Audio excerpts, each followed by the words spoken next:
then on the ministry side, one of the things that in having all these conversations with wealth tech and other things, God has been bringing a lot of, early stage kingdom entrepreneurs into my life.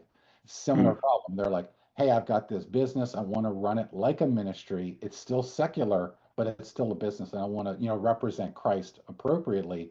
But then Yeah. they start to plateau and then they're stuck and they're like, I'm at 2 million and I want to get to 10. I don't have a clue. And then Yeah. they start to apply worldly principles to a kingdom business, and then it doesn't work.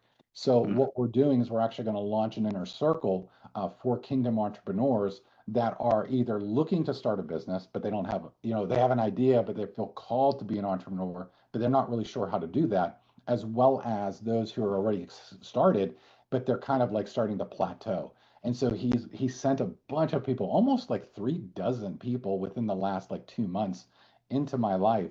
And then we're going to build this. It's going to be an intimate group. We're going to meet monthly. They'll have access to me and just help them. But the thing is, it's as a community, they'll help each other. They'll be able to promote each other's products into, the inner circle. And the neat thing is, and then this is a God thing, is that every single person he's brought into my life for the inner circle, their businesses have no overlap and they need Yeah. each other. So you can see it's like I'm just helping connect the dots, but then represent God appropriately in this inner circle so they can build a kingdom business God's way, build a relationship up with Jesus, which is key because they can't lean on me. They got to lean on Jesus.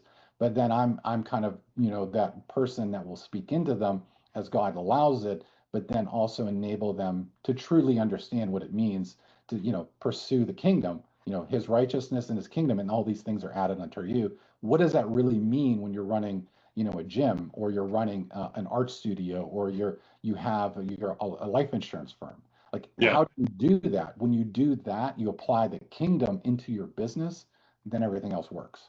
It's that understanding how to twist it in the way that God wants it to work, and that's what the inner circle will be.